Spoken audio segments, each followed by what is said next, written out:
সেই কারণে আপনি আপনার কাছে যেহেতু আরো 6 জন সোর্স আপনার কাছে আছে, আমরা আপনার সাহায্য চাইব, সহায়তা চাইব এবং আমরা মনে করি যে মাসুদুর রহমান সাহেব তিনি আমাদেরকে এই সোর্স, এই বক্তব্য দিয়ে আমাদেরকে সহযোগিতা করবেন। আমরা তার কাছে কৃতজ্ঞতা স্বীকার করি যে আপনি জানেন এর আগেও আবু সাইদ হত্যা মামলায় আপনাদেরই গণমাধ্যমের এই ফুটেজ আমাদেরকে বিচারের কার্যে সহায়তা করেছে। আমি মনে করি যে চ্যানেল 24 এর মাসুদুর রহমান সাহেবের এই বক্তব্য আমাদেরকে তদন্তে সহায়তা করবে। উনি যেখান থেকে এসছেন ওখানেই থাকবেন। তিনি এসছেন, তিনি আর্মি বাংলাদেশ আর্মির কাস্টডি থেকে তাকে আনা হয়েছিল, তিনি আবার সেখানে ফেরত যাবেন। আমরা যেদিন তাকে জিজ্ঞাসাবাদ করব, আমরা সেখান থেকে রিকুইজিশন দিয়ে তাকে আমরা নিয়ে এসে জিজ্ঞাসাবাদ করে আবার সেখানে রাখবো। তাদের ওই কাস্টডির টোটাল বিবরণটা আমার পক্ষে দেওয়া সম্ভব না, তবে আমরা অ্যাডজুটেন্ট জেনারেলের কে আমরা লিখেছিলাম, তার অফিস থেকেই তাকে হাজির করা হয়েছে, তার অফিসে আবার তাকে ফেরত দেওয়া হবে। এটা খুব পরিষ্কার করে বলি যে জুলাই অভ্যুত্থানে যারা শহীদ হয়েছেন, পঙ্গুত্ব বরণ করেছেন, যে সব মানবতা বিরোধী অপরাধ সংঘটিত হয়েছে, সারা বাংলাদেশের একটা গণমানুষের দাবি হচ্ছে যে এই জুলাই আন্দোলনে যারা শহীদ, যারা পঙ্গুত্ব বরণ করেছে, সেগুলোর মানবতা বিরোধী বিচারগুলো যাতে অগ্রাধিকার ভিত্তিতে হয়। আমরা সেই লক্ষ্য নিয়ে আমরা জুলাই আন্দোলনের শহীদদের বা ওই মামলাগুলোকে আমরা প্রাধান্য দিয়ে আমরা তদন্ত কাজ শেষ করার চেষ্টা করছি।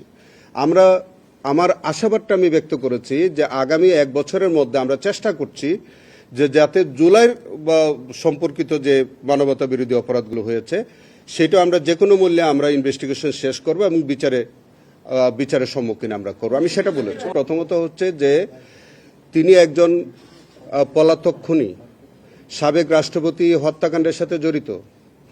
তা সত্ত্বেও তিনি আরেকটা দেশে উনি অবাধ যাতায়াত করতে পারেন।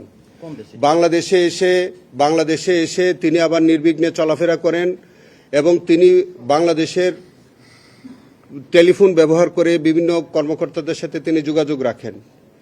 অভিজাত এলাকায় তিনি বসবাস করেন।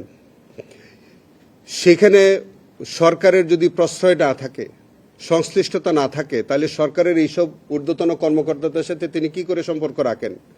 এখন এর পরিপ্রেক্ষিতে সরকারের সাথে তার ঘনিষ্ঠতা ছিল কিনা বা সম্পর্ক ছিল কিনা এটা আপনারা অনুমান করে নিতে হবে।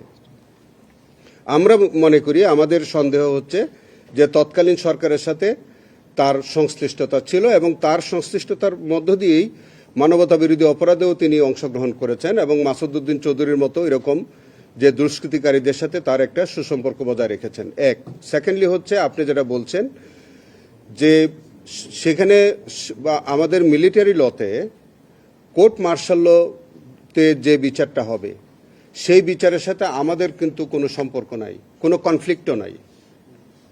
আমাদের ইনভেস্টিগেশনটা হচ্ছে মানবতা বিরোধী অপরাধ সম্পর্কিত।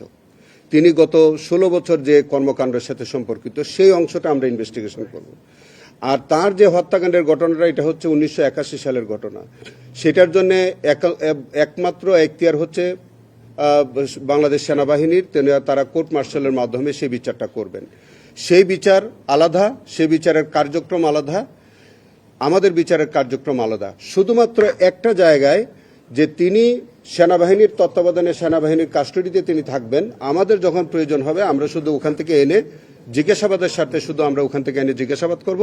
ফাইনালি যদি তার বিরুদ্ধে অভিযোগ প্রতিষ্ঠিত হয় তখন আমাদের প্রচলিত আইনে যেভাবে তাকে নেওয়ার, যেভাবে তাকে তার বিষয়টা ডিল করার, সেভাবে ডিল করা হবে। এটা তো শোনেন, যখনই একটা রায় কার্যকর হয়ে যায় আর বাকি পরবর্তী অন্যান্য কার্যক্রম এমনিতেই অটোমেটিক্যালি অ্যাভয়েড হয়ে যায়, তো সেই কারণে যদি আগে কোনো রায় কার্যকর হয় তাহলে পরের আর কার্যক্রম থাকে না।